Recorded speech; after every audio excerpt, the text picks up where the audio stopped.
Okay, it is 4 o'clock and we are about to get started here. I want to welcome those of you who are joining us live. Additionally, I know that we'll have several people watching this after the fact on demand, so welcome to you as well. And if you are watching us live or after the fact and you want to engage on social media, you can use the hashtag HAEA Innovate. And we are excited to welcome you to this first webinar in our webinar series for the Heart of Innovation 2023-24 school year.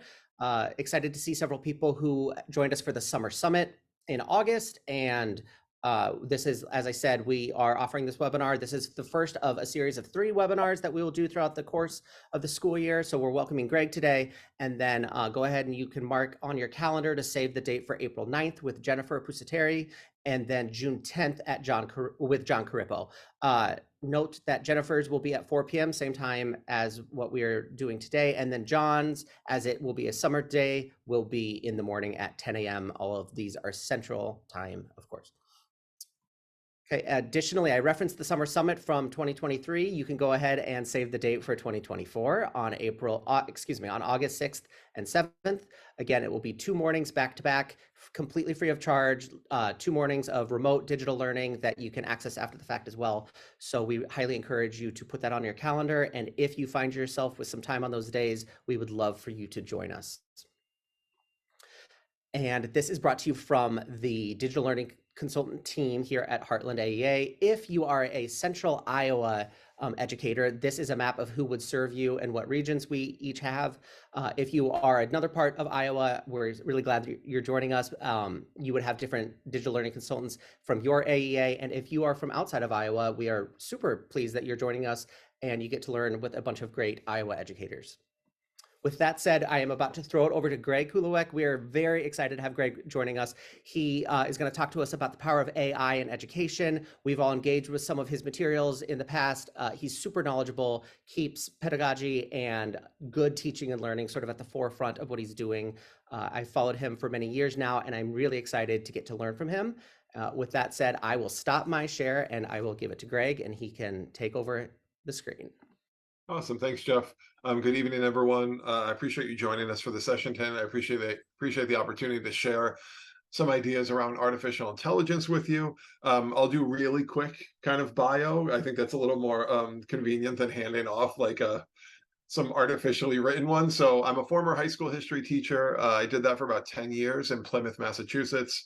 And then right around 2012, I shifted over to doing educational technology consulting full time, kind of traveling all over the country, working with schools and districts as they implemented one-to-one programs and project-based learning, design thinking, like you name it, anything kind of innovation and technology.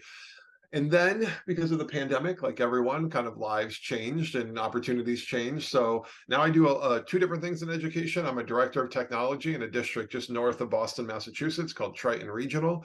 And I also do consulting independently with my group, the Kuloweic Group. So I've been exploring and kind of getting into artificial intelligence for quite some time. I remember, I think it was 2017, 2018, I ran my first kind of AI in education session at a conference. And I remember saying a foolish thing like, artificial intelligence will never touch human creativity. Like it's limited. And what's really funny is I even have encyclopedias that we got our kids when they were little, Charlie Brown encyclopedias. And if you go to the encyclopedia, I have it somewhere about computers. It's like Charlie Brown is pointing at the computer and he's like, this thing will never be smarter than humans. And they're like, sure, computers can't possibly be intelligent. I'm not here to argue computers are intelligent, but I think we've come quite some way since that illustrated encyclopedia.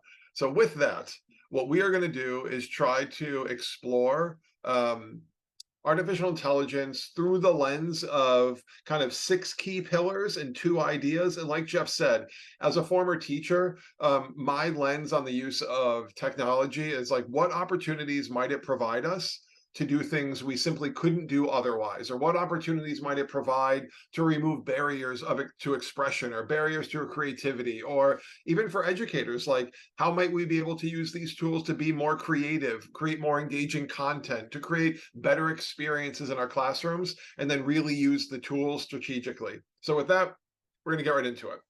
So there are 6 key pillars that I come back to all of the time when it comes to the use of artificial intelligence.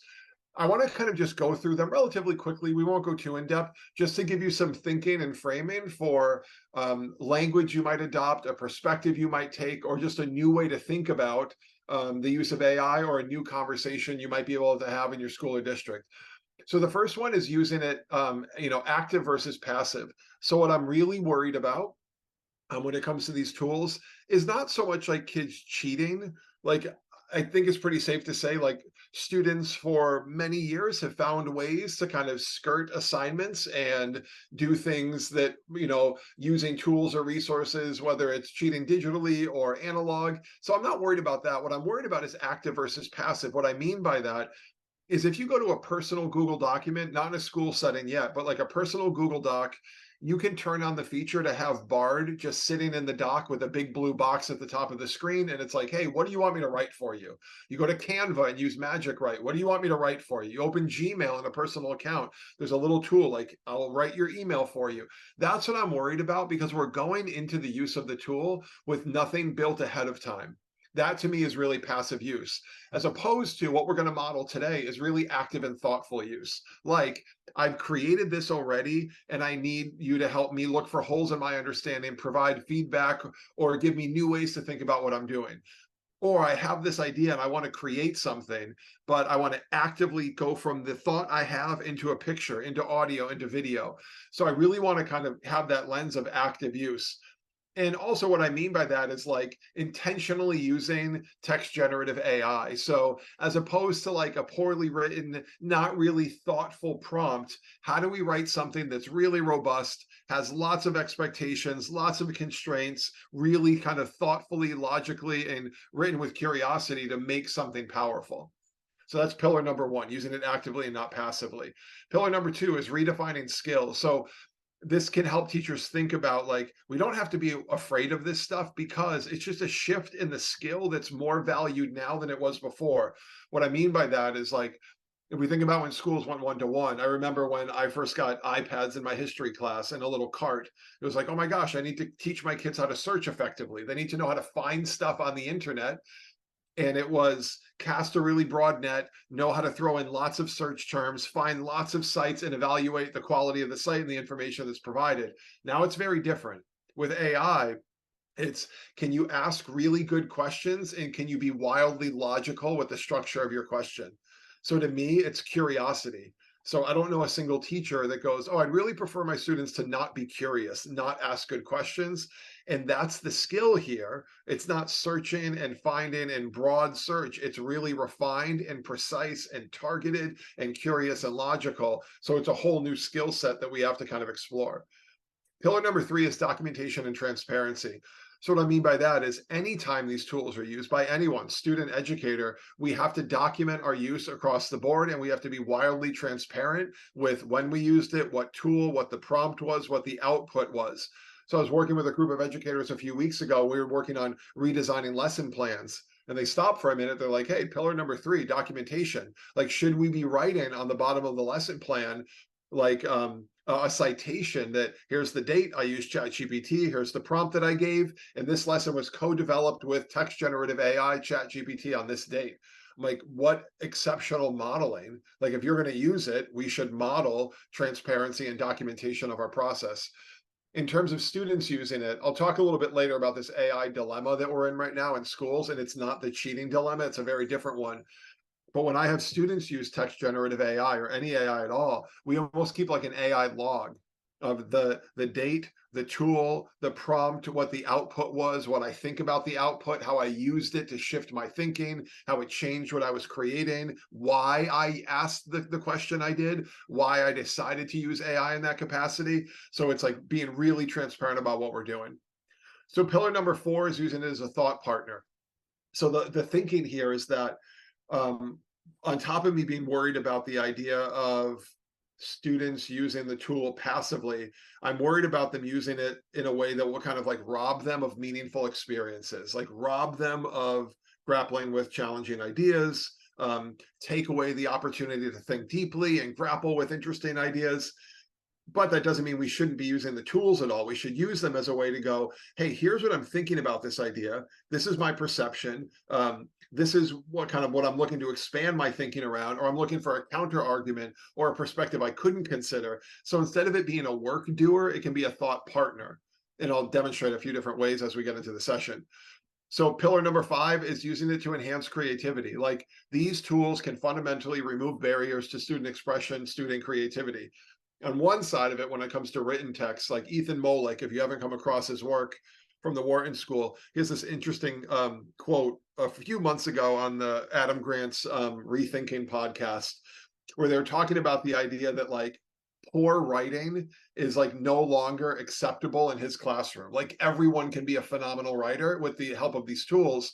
So it can remove barriers, allow students to be more creative writers. It doesn't mean we want to outsource the work, but it means that, like, everyone can have a personal writing assistant to help them kind of express their thinking in ways that they might not be able to without these tools. And it also leads to interesting questions around, like, over indexing on writing as the only mechanism to go who's intelligent and who's not. It's a whole nother topic. But I think about, like, I used to have students create like a children's storybook to, like, take a concept from my history class and retell it in a new setting. What I was really looking for was the retelling of the story to make new connections, different environment. How creative could they be around the storytelling? Like, the French Revolution becomes the garden and vegetable revolution, with, like, Robespierre becomes Carrots Pierre, and Napoleon becomes like a little turnip. Like, all these interesting connections they're making. But in a storybook, they have to draw the art, but that's not what I'm assessing. So that can be an instant kind of barrier for students to go, well, you're asking me to draw, like, that's my roadblock. So why not let them use Canva and create generative art for their storybook? Like, totally reasonable, and it removes barriers and enhances creativity. The last pillar, and then we're going to get into some actual kind of hands-on practical use cases, is targeting equity. So I'm very concerned that if schools, understandably, right, schools might go, we have to block it. We can't let kids use it in school for terms of service agreements, for student data privacy. I understand all of that. But if we're blocking it for teachers and we're not letting them model meaningful and powerful use, or if we're blocking it for 18-year-old students, then we're creating a scenario where some kids are going to go home and get access, get support, and understand how to leverage these things. And some students go home and they might not have access to the internet, access to these tools, know how to take advantage of them. And that could create this disparity between kids that can really leverage it and students that can't. And I understand there's kind of data privacy, terms of service that with OpenAI is 13 and above, with parental consent, 18, use it on your own. My hope is that there's an AI specific, like, text generative AI tool that students can use. Maybe Bard pushes over to Google Workspace for Education. We'll see. But these are the 6 pillars. So if you're with us tonight, what I'd love for you to do is just drop a number in the chat right now, and the panel participants can do this as well. Like, drop a number, 1, 2, 3, 4, 5, or 6, or 1 and 5, or 2 and 6, or 3 and 4. Like, which one of these 6 really resonated with you, is giving you maybe a new way to think about it? Which one of these is like, oh, I'm going to have that conversation tomorrow, or it's a way that maybe you hadn't thought about the use of AI. So I'm going to give you a minute to maybe drop a number in the chat with the one that's really kind of catching your attention, just so I can see kind of where you're landing. So we have Jeff with a 4 and a 6, Marissa with the 4. I'll kind of keep an eye on those as they roll through. 1 and a 5. Oh, this is interesting. People are kind of all over the place a little bit, which is fantastic. That's great. So I encourage you to, like, have this conversation and go, hey, we need to talk about this as a thought partner, as documentation. How do we think about that? What about this equity issue that might be overlooked at this point? So that's great. Now, the ones we're really going to target is, like, thought partner. That's the big one tonight. And equity, I think, always has to be there, but thought partner is the really big one that we want to come back to. So with that, time to get into it, time to make this wildly practical and give you ways to think about using this immediately. So the first one is using AI for educators as like a co-designer or a co-lesson plan creator. So here's a kind of example of that, a live model. So in a moment, right, we're telling ChatGPT, you're going to act as an expert educator who specializes in fill in the blank, like whatever you specialize in, history, English, math instruction, biology, whatever it might be. You will help me in co-planning and developing a lesson plan about fill in the blank, the water cycle, the emergence of the Russian Revolution, like whatever it's going to be. The lesson plan should be designed to take approximately 3 45-minute periods to students to engage with. The key vocab and ideas that should be included and incorporated in the lesson plan include. So this is where we're giving it parameters around like, you must do this. The key takeaway or enduring understandings for students upon completion of the lesson include. We put, this is what we want them to be able to talk about, know, understand, contemplate, reflect on. And then the last part that I think folks tend to overlook, because we have to put expectations, guidelines, parameters, and constraints on these tools when we use them. So to ensure that the lesson is aligned with state standards, please refer to the following standards or frameworks when crafting the lesson. And you can literally copy and paste the standards and drop them in there. So this can be a really helpful way, especially if you're working with teachers that are like maybe a little bit nervous or hesitant, like what about students using it? What am I going to do? Say, hey, that's something to be aware of. Let's get you comfortable right now. Let's get you up and running to like really leveraging the tools. Let's have it co-design a lesson plan. There's no reason also using it really actively, like take an existing lesson plan, copy it, paste it into ChatGPT, and give it a prompt of, in a moment, I'm going to ask you to be kind of a virtual colleague who specializes in 5th grade math instruction, and you're going to evaluate the lesson plan that I'm going to provide. When evaluating the lesson plan, here's what I want you to do. I want you to look for strengths and weaknesses in my lesson plan. I want you to look for opportunities for me to improve student engagement. Look for opportunities to create more hands-on learning experiences and make those suggestions so I can improve the lesson plan. Or maybe it's not aligned to state standards and you want to go, I really need to align it to the following standards and modify it by including these 3 ideas and make sure you pull out this idea. Like, totally reasonable. I was reading some research the other day as well. It works in ChatGPT 4 if you have access to it, which is the paid version. You can even add something in of like, please be certain of your response because my job depends on it. So you can even like play on like the emotional heartstrings of a virtual text generative AI large language model. And if you do that, it will actually give you better output. Like, my job depends on it. My boss wants me to make sure this is perfect. It's pretty wild that it will improve the output if you do that. So there's AI as a co-designer. Now, I always like to talk about like, hey, this is using ChatGPT, right? But at the same time, there are education-specific tools that you can use, one of them being Magic School. So I'm going to jump live to Magic School. So Magic School has like 30, 40, X number of like common tasks that teachers engage with. One of them is a lesson planner. So we go to Magic School and we go, hey, let's have it generate a lesson plan for us right here.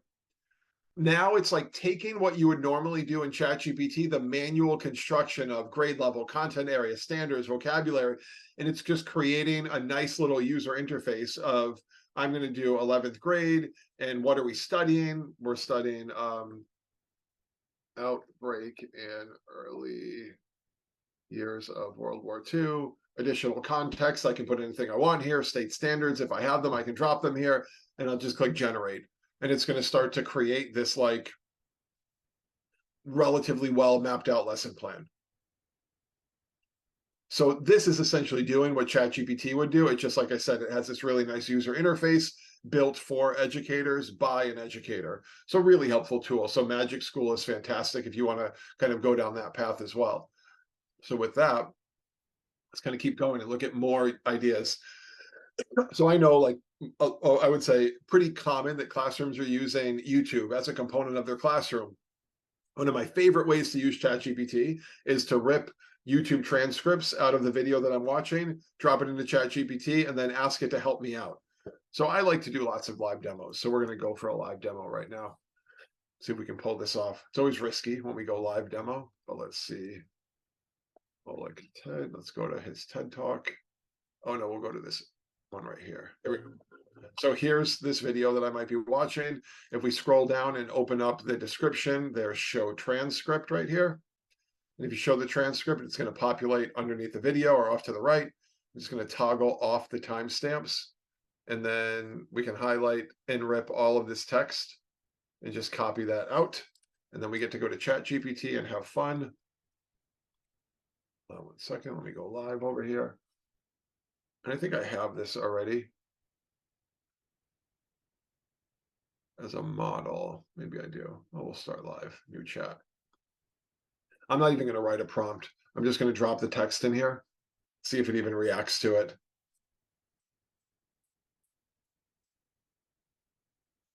Yeah, like it's pulling out key ideas already. I can say like, thank you for analyzing the video transcript. Can you please create uh, 4 groups of discussion questions for a high school class? Each group should have 3 questions that target higher order thinking and deep learning. Let's push that through. I'll deal with my typos. So now in a matter of moments, right? I know what I tended to do. I would watch the video and then go back and have to generate my questions, as opposed to I can watch the video now and go, okay, I'm going to watch it and I want to have these questions generated as I'm pushing through. Like this could take me easily an hour to generate this stuff. So this can be used as a tool to, like buy back more time for the teacher, give them the capacity to focus on maybe really important, meaningful stuff and not staying up till 10, 11 o'clock at night, building discussion questions for a video when we can lean on ChatGPT to do it. One thing to be aware of, though, the author or the speaker in the video is Molick, Mollick, and let's see if they mention his name in here. I did this the other day, and they spelt his name wrong. I don't know. I don't see any instances. That's good. Sometimes it's a really good example that like you have to vet the content that you're going to use when ChatGPT spits it out for you. So it's another really practical way to use the tool. So this is a much bigger idea illustrated by a quick story. So ChatGPT is exceptionally good and is really helpful for teachers. It will help them take complex ideas and make them more accessible, consumable, more presentable to their students. Here's an example in a story where this was last year when my daughter was exploring the idea of nature versus nurture, which can be a complicated idea for a 5th grader to want to explore on their own in a genius hour type project, right?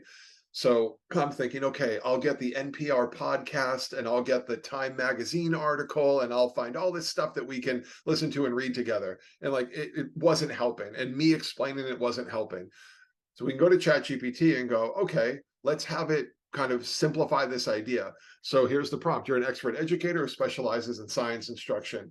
In a moment, you're going to explain the complicated arguments behind the theory of nature versus nurture to an elementary grade student, approximately 12 years old, that's struggling to understand the nuanced arguments around nature versus nurture. And this is where I think it gets really interesting and helpful. And this highlights the idea of like, human curiosity gets the most out of ChatGPT. So we're going to ask it, create 2 analogies to explain the concept. Create the analogies in a way that both simplifies the complex concept of nature versus nurture, but also attempts to not lose any of the critical ideas in the theory. Do you understand? So I always start with, in a moment, I'm going to ask you to do the following, and then do you understand? People ask me like, why do you do that? And it's because when I hit enter, it's going to summarize what it thinks the task is, but it won't do anything.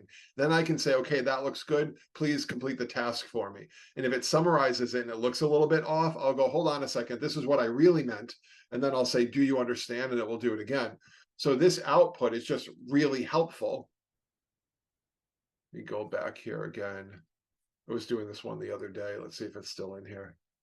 Nature. Here we go. Nature versus nurture explained. So we're going to go up here. Hold on one second. Let's do it again. So there's my prompt. And now let's see what it generates for us. So there's one about a garden that is generating one story. This is about ingredients, right? So it's creating these ideas of like garden and ingredients. And this is also interesting because I've asked it this prompt a number of times, and it's good to note that when you engage with text generative AI, I'm asking it the same prompt, I'm getting a different output. So it's like talking to a human in the sense that like we can't exactly replicate the output whenever you're using it. So I can drop this prompt in 10 times and get 10 different outputs. They might be very similar in nature, but it will not be the exact same thing every time. Something to be aware of if you're going to use these tools. So we've looked at a few different ways to kind of explore it so far. Thought we had a chat idea. Oh, let's see what Jeff said. I love asking ChatGPT to utilize analogies. Yeah, this is fantastic. And it's great, Jeff, too, because I think when I was a history teacher, like I look at things a certain way, I understand them a certain way, and it might not be resonating with my students, but now I have the ability to go explain this in 3 different ways or create 3 unique perspectives on this. I like the Pokemon analogy. And then I can have groups explore these different analogies, and I'll come to another example of that in a minute. So this next idea is addressing the fact that, like, hey, we're aware of the fact that, we can't necessarily have students using ChatGPT in class. What's interesting is I've been kind of connecting with some districts recently where what they're doing is creating not policy, because policy goes through a school board or school committee, and it takes time to generate policy, and then when policy's out of date but it's still in place, that can be problematic. So they're creating like guidelines or like suggested use scenarios. And what they're saying is, hey, we can't tell students to use it, but we also have to be aware of the fact that they likely are using it. So if you are going to use it, here's the expectation. You will only use it if the teacher says it's okay to. The teacher will not make you use it, and there's no expectation that you will, even if you're allowed to. With that, I think it's really important to model meaningful ways to use it so kids can start thinking and be aware of, oh, I can use this as a thought partner, but I'm not going to have it do the work for me because I just need someone to help me unlock my own thinking. And here's an example of that in a moment. And this can be something that can be projected in a class so the teacher can use it in conjunction with students with a live demonstration. So in a moment where you're going to act as a brainstorming partner in a live demonstration for a class of 8th graders. We are exploring fill in the blank, whatever it is, and want to come up with different ideas and subtopics that we can use as a starting off point for small group projects. In your role as a brainstorming partner, we do not want you to create any ideas or solutions for us, but instead, we want you to only generate questions that we can ask ourselves and discuss as a class that will help us generate our own ideas. Do you understand? And it's like, sure, I'm ready to go. What's the topic that you want me to use? So let's do that right now. We're going to look and search for the brainstorming prompt that I was experimenting with. Here we go. So let's go back up to the prompt and resubmit that prompt. All right, so it's ready to go. I'm going to drop in here. Let's see. The topic to explore is the Cold War.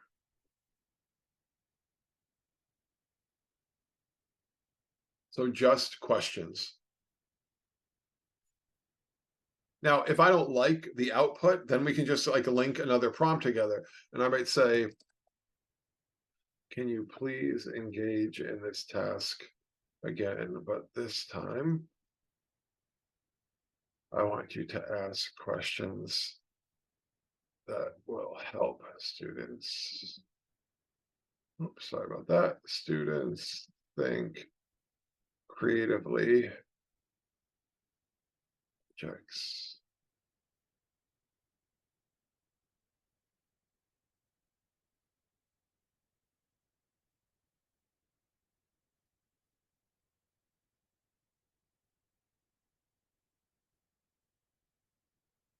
All right. So just modifying it slightly.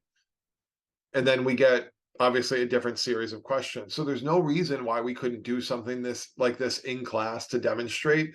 We're not asking AI to do the work. We're asking it to be a thought partner with us, to help us think deeply, to help us generate questions. And then you might say, okay, group 1, I want you to deal with these two. Group 2, I want you to deal with these two. Group 3, you're going to kind of address these two.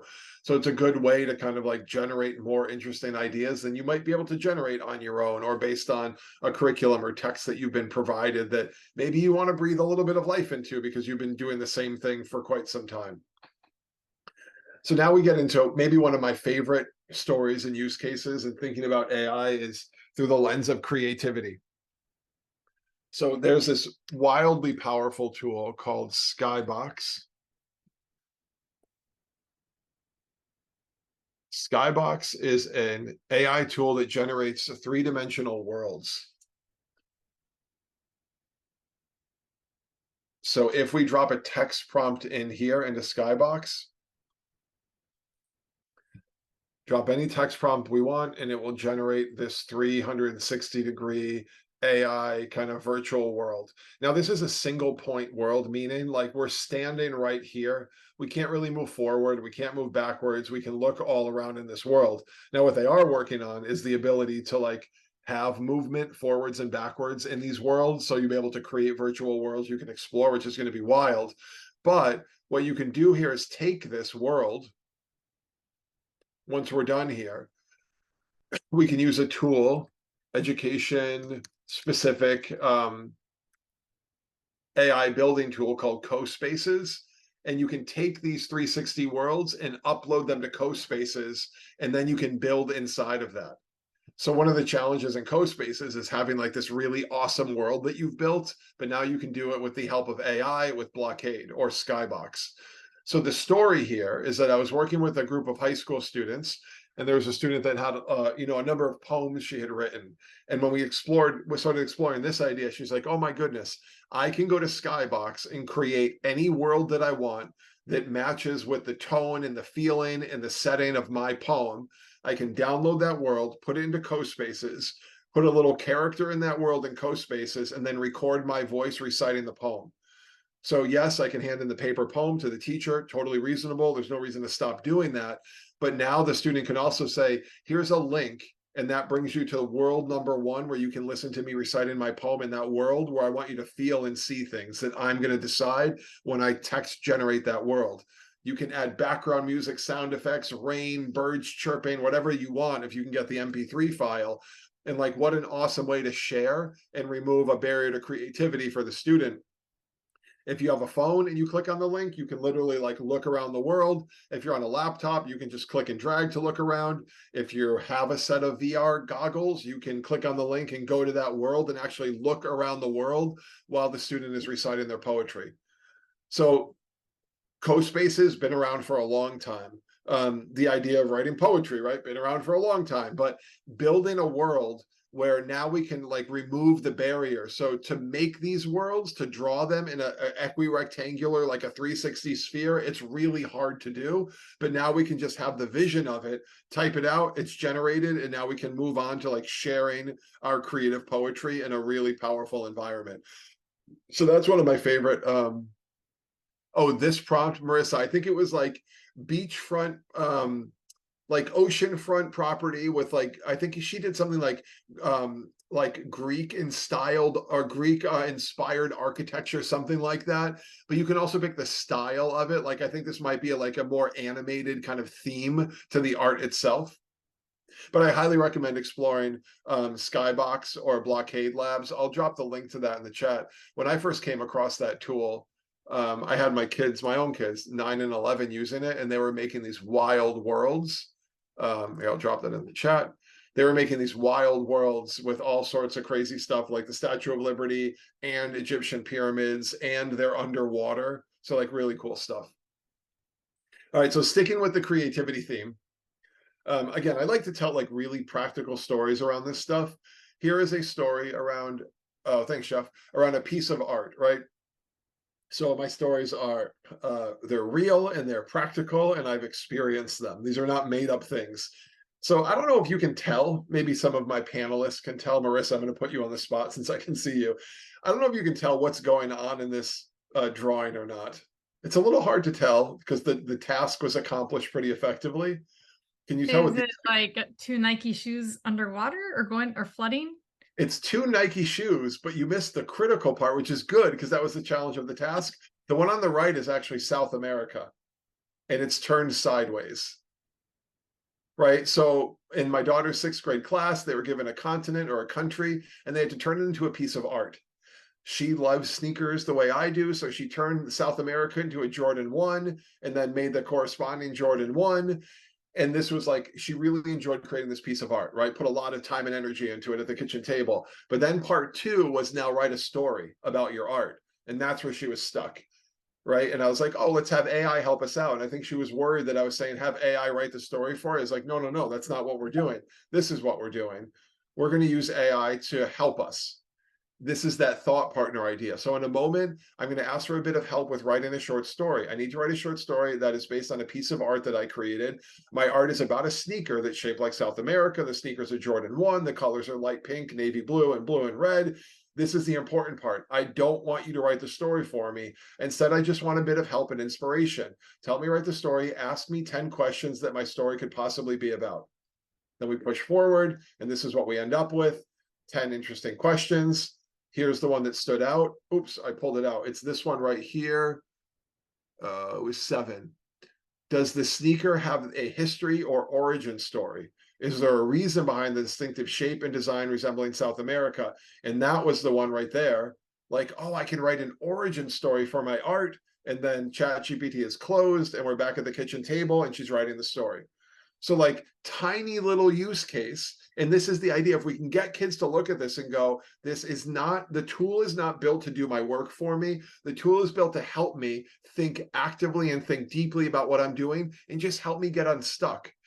Now, I was with a group of educators a few weeks ago and I showed them this example and they were like, but those are the questions I want my kids to ask, or those are the questions I want to ask my students. And like, I totally get it, but thinking creatively, like that's a learned process. Even having the language of origin story, like you have to engage with it first before you're going to like make it your own.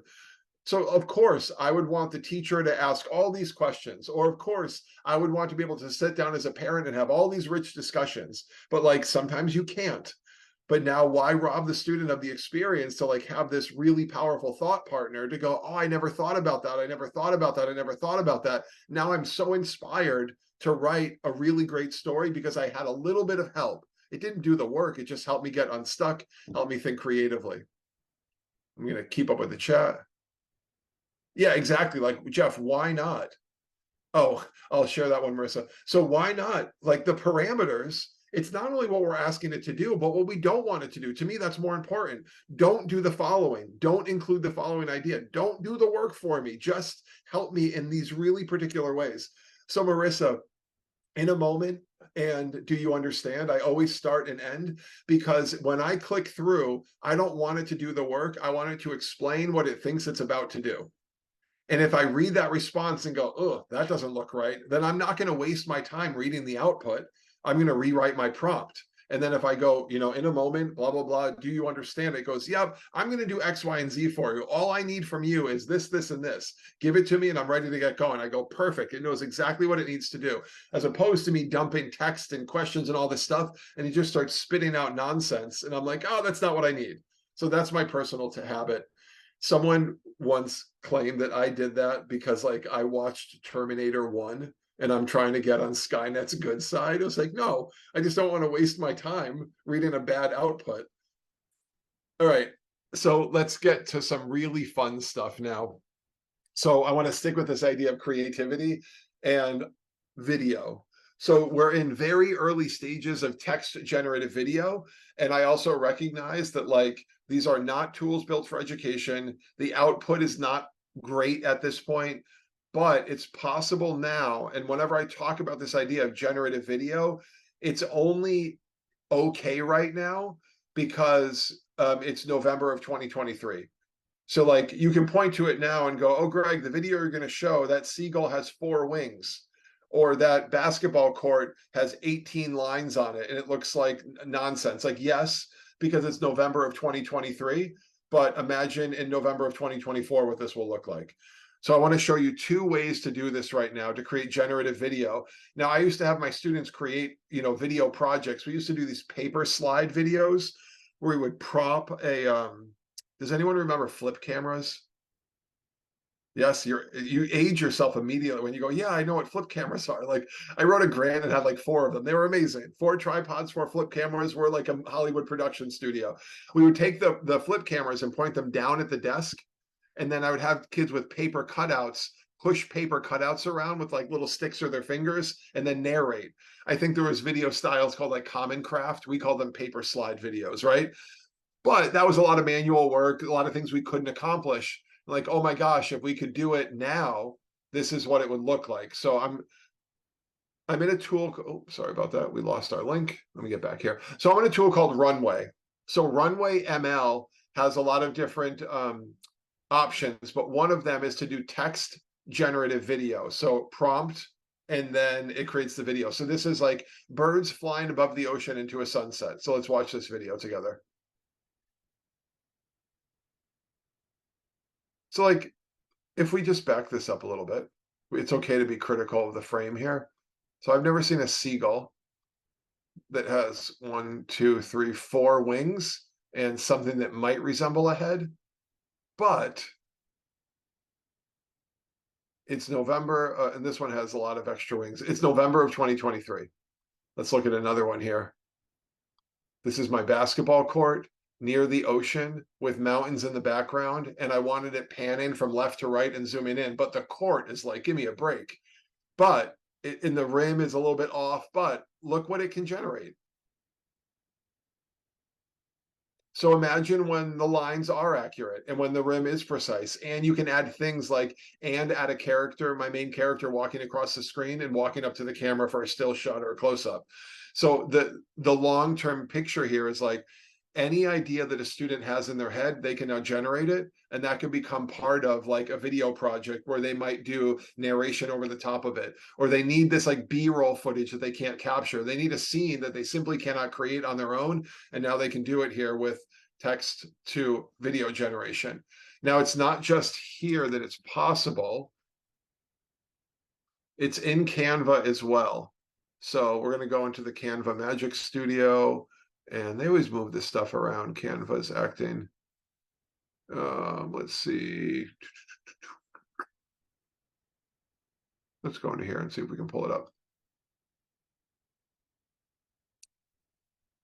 There we go. So you can see in Canva, they have a text generative AI tool, and you can create images, but you can also toggle over and create video. So I will do car racing down a street with near a mountainside. And let's generate the video. Notice it is being kind of powered by Runway. That was the app I was just in. Generative video is not available in Canva for education, at least not yet. You do have generative images in Canva for education if you're in a district or a school that kind of supports that technology. But I think it's going to be pretty powerful. Canva is a tool that has been adopted by educators. They have a whole education portal. You can set this up for district-wide use. And, I'm hoping that they roll out text generative video in Canva for education, because imagine the kind of production students can make where they go, I have the idea, I have the vision, let's remove the barrier to technical capacity, to having a drone to go grab footage over a mountainside for me, and I can just describe the footage and it will generate it. In Runway ML, the original tool, while this is generated, you can tell it to pan left to right and zoom in and out to give it more of like a cinematic feel. You can't do that here in Canva, but we're going to keep our fingers crossed and hopes this generates. And if it doesn't, we will abandon ship and come back to it. Looks like everyone's okay in the chat. We're like so close to finishing. It's like buffering that last 1%. I'm going to let that do its thing. We are going to come back to it for 3 seconds. Okay, we're not going to wait for that. We're going to come back to that. We'll come back to the idea of using video and Runway ML. Let's stick with multimedia for a second, because I love multimedia creation. And the next one is around audio. So this is the purpose here, is kind of like expanding everyone's awareness and perception of what we mean by like artificial intelligence and the role it can have in education. So there's lots of text generative audio tools, meaning we give it text, it spits out an MP3 file. If anyone is aware of this, I don't have my phone with me up here, but if you have an iPhone and you're on iOS 17, which most people are, I'm assuming, if you go into the accessibility settings in iOS 17 on your phone, there's something called Voice Assistant. And if you read about 150 very specific phrases to your phone and then let it sit charging overnight, it will process your voice. And the next day, when you turn on Voice Assistant, you type anything you want and it's you talking out of your phone, but you didn't say a word. So that audio is locked into the phone. You can't export the file. You can't share it anywhere. And I get why Apple's doing this, like, so you can't like have your voice kind of ripped away from you. But that's like the very early stages of I'm going to type anything I want and have it spoken in my voice or any other voice. Now there's a tool called 11 Labs, and there's lots of tools like this on the web. I like 11 Labs. I like the interface. I like the voices. I like the output.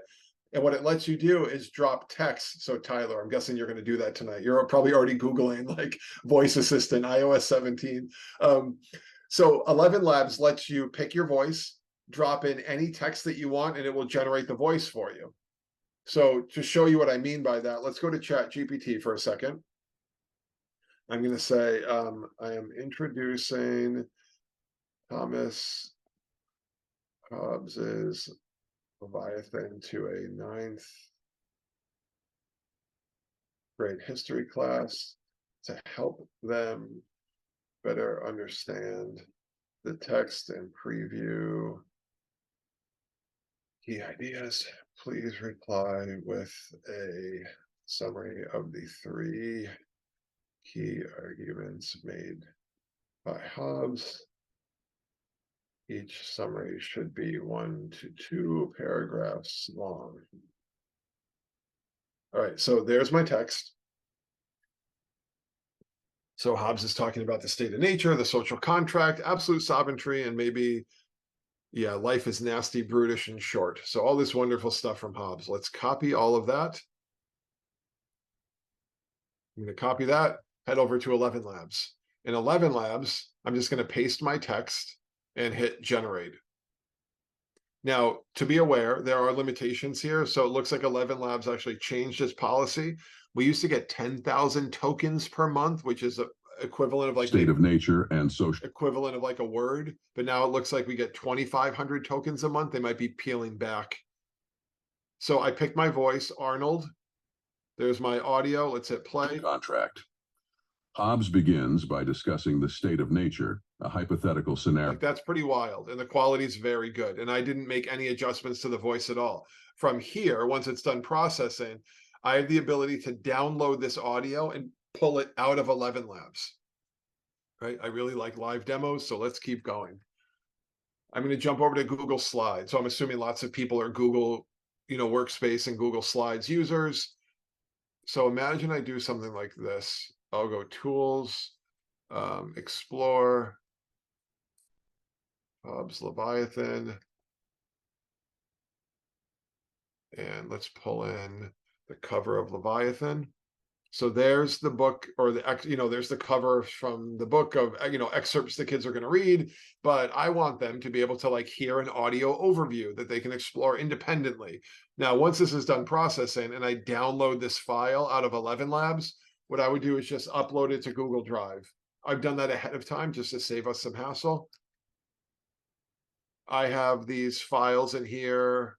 There's Hobbes audio, right? So I have a set of slides where I put a picture of Hobbes's Leviathan. I'll go insert audio from Google Drive. There's my Hobbes audio, and I'm going to drop that into the slide, let it do its thing. And in just a moment, we have this. In Leviathan, Thomas Hobbes presents a stark and pessimistic view of human nature. So if you're a Google Classroom user, there's no reason why I couldn't push this out as a material where it's like, hey, before when you go home tonight, listen to the 2-minute audio overview of Leviathan. And then, I can make a copy of this for each student. And I might drop a little text response field in here and say like, and I want you to type in here, what's the one idea you agree with, the question you have, and the idea that you're struggling with, something like that. And now we're ready to kind of like read together and actually dig into the text. Or if you have a student that's like, IEPs say, or 504s say, or an accommodation says directions must be read aloud to the student. There's no reason why we couldn't take the directions, turn it into audio, drop the audio on the assignment, and now they can listen to the directions. Like totally reasonable. The limitation here is like 11 Labs needs to make their money, and they're going to not let you export it, indefinite or infinite audio files per month. You're going to have to work within their constraints or pay for the system, or there's other tools that will do very similar things. Oh, Amy, that's great. Oh yeah, absolutely, Jeff. You can, drop audio into Pear Deck. Totally reasonable to do that. All right. So that's one of my favorite ones. What my real favorite activity is, and I don't have it in tonight's session, but we have to stop and talk about it anyway. I used to have kids many years ago create podcasts. I was a huge fan of having kids record, edit, and publish audio. This summer, I had a group of high school students engage with a podcast or an audio project where they had to pick any topic they wanted, research the topic, figure out 5 key things that they kind of believed and know and understood about that topic. And then they were going to debate their understanding with the expert who had the polar opposite opinion, but the expert was ChatGPT. So they would go, hey, you're going to engage in a debate with me. I'm going to present one argument at a time. You can only reply to my one argument. Your reply can only be 1 paragraph long, and then you must stop. And then I will present the next side of my argument. So we go back and forth with ChatGPT arguing. Now, the interesting thing here is in part one of this, they started offline, then they were brainstorming ideas, then they researched, then they had all of their ideas with their web-based research, then they're ready to go to AI. All of their ideas, they just recorded it, like, whatever, some audio recording tool that they use, whatever that might be. They took all of the AI output, used 11 Labs to turn it into audio. They take their audio, ChatGPT audio via 11 Labs, drop it into GarageBand, Soundtrap, Audacity, whatever you use, and they edited that down to make a podcast where they were interviewing and arguing with an expert around the topic of their choice. So, like, really powerful, practical, kind of hands-on way that kids can leverage AI. And this is all as like a creativity and thought partner. It wasn't doing any of the work. The kids did all the heavy lifting. So no, Justin, as soon as you click return, as soon as you hit generate, you're using tokens, whether you download it or not. Like, I ate up almost all my tokens with that passage because they just changed their policy. Here's my download button. If I download it, I have access to it now. I dropped into my downloads folder. I've already used up my tokens. This change must have happened like last week, because the week before we got 10,000 a month and now it's down to 2,500. But my hope is, like, there's an education side of this at some point, or there's some education application for this. All right, with that, let's keep going. We have about 9 minutes, and I'm keenly aware of the time. Push forward. Total side note, Adobe has this amazing AI audio cleanup tool where if you drop audio into the Adobe podcasting tool, it enhances it and makes you sound like you're in an NPR studio with their multi-$100 microphone. So I'll often record myself in the car, and I use like a I can't remember what app, just to record my voice if I want to make a podcast. You can hear rumbling, you can hear like sound in the cabin of the car, and I drop it into this Adobe audio cleanup tool, and it sounds like I'm in this perfect studio. The levels are amazing, your voice gets deeper, it's really crisp. So this is just like an extra little fun kind of AI supported audio tool. So I'm going to kind of get into two more examples, and then we'll start to wrap up the session here. So sticking with my context as history, I really like the idea of AI as a thought partner to save you time and help you generate more ideas than you would on your own. And here's one example of that. So imagine I'm getting into the Russian Revolution. We're going to explore communism, Karl Marx, the Communist Manifesto, like new economic model, and I need help getting my kids engaged with it. So I'm telling AI, you're an expert educator and historian, and in a moment, you're going to help me create a small group activity for a high school history class where the students will be broken into 4 groups. The purpose of the group activity is to better understand and engage with the emergence of communism, Marxism, and the connection to the Russian Revolution. You will create 4 unique perspectives on the topic that explore this topic from a unique and well-developed perspective. Each perspective will be presented by a persona, and each persona will have a related background, belief set, and origin that connects to the perspective they are sharing. Each persona will also have a short monologue that they will share with the group. Their monologue should include specific ideas, vocab, and historical references that connect the works of Karl Marx and the Communist Manifesto. Along with each perspective, create 3 discussion questions for each group that will help them explore, understand, and critique the perspective they are assigned. Do you understand? And guess what it spits out? This amazing activity with the peasant who's like anti whatever, and the aristocrat who is like pro, and the neutralist who, and it creates these personas with these little backstories and this little paragraph of like their kind of like elevator pitch of why you should believe them. And it's like this amazing tool. And if I were to generate something like this, it would take hours to build that. And now we can do it really quickly. Let me show you what I mean by this. Do we have that in here? Communist perspectives. Here we go.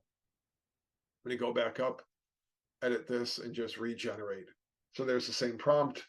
And we have the proletariat revolutionary.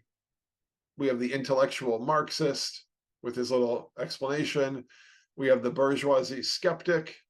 And we have the idealistic revolutionary youth. Like, I'm not doing that at 9 o'clock at night. I don't have the capacity to do that. But if I can be creative and have the vision for what I want my class to look like, but you have to be curious and logical and creative to come up with that. why do we have to do the heavy lifting when now I can create 3 more activities based off of that, and I might have more energy, more excitement, and more capacity to have like the greatest class ever.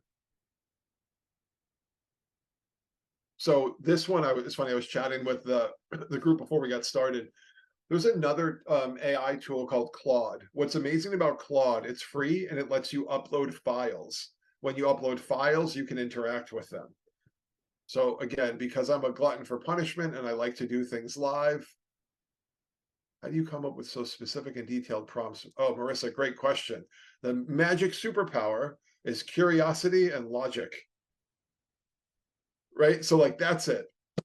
And like, good educators will become phenomenal educators because they're just curious and energetic and inspired and like passionate about what they do. And they're gonna go, oh my gosh, look what this tool can do for me. Like, look how much better my instruction can get. I'm reading Jeff's. Yeah, exactly. So with this one, Claude, unbelievable what it can do. So what I've done already is, in this instance, I have uploaded the entire text of Romeo and Juliet to Claude, and then I can begin to interact with it. And I can ask questions of it. I go, hey, pull out the 10 most relevant quotes from Romeo and Juliet, and it pulls it out with the scene and the act. And I can say like, hey, can you give me specific examples that support the main kind of themes of the story? And it's pulling out quotes to support the main themes that I identified in the story. So other ones I have here, I uploaded the Communist Manifesto. Obviously, there's a theme here, right? So, and then I'm going, hey, here's what I want you to do with the Communist Manifesto. I'm actually having it make that same activity, but now I'm not doing it in ChatGPT. I'm doing it in Claude, but I've already uploaded the entire text of the book. And now it's making this phenomenal activity, but it's based off the actual book. How do we do this if you're not sure? I'm going to go over to Project Gutenberg, which should be every teacher's best friend, because any book that is public domain or open source, you can get it here. So I'm going to search for The Art of War. Used to read excerpts of this, The Art of War. Let's find Sun Tzu's The Art of War. There it is.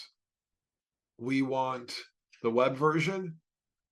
Here's The Art of War in all of its glory. And I'm not going to do this because it'll take forever, but I could copy the entire text of The Art of War. When I'm done doing that, I would jump over to a Google document and I would paste it into the doc.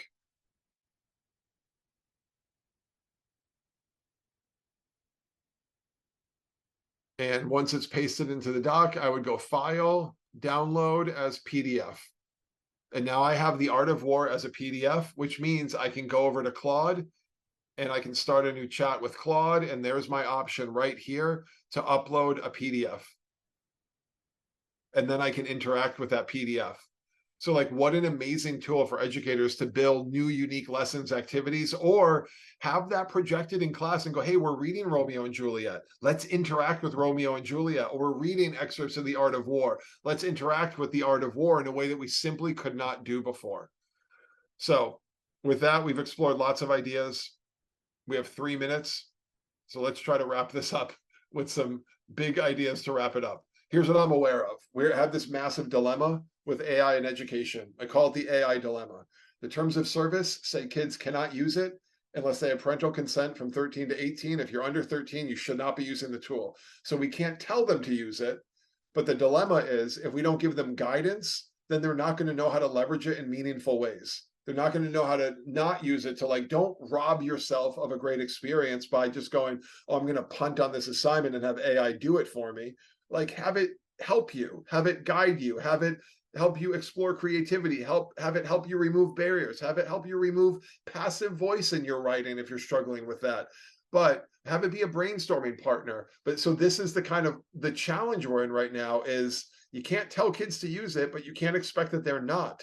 So I really like the approach some districts are taking of going, we're not going to tell you to use it. But if you're going to on your own, which we're aware of, here's the meaningful ways that you can do it. Here's the frameworks you can think about. Here's some prompts you can consider, and only do it with teacher discretion or teacher approval. And you have to cite it according to these expectations. So Marissa, you asked earlier, how do you come up with interesting ideas? All I think of, can I be curious and can I be logical?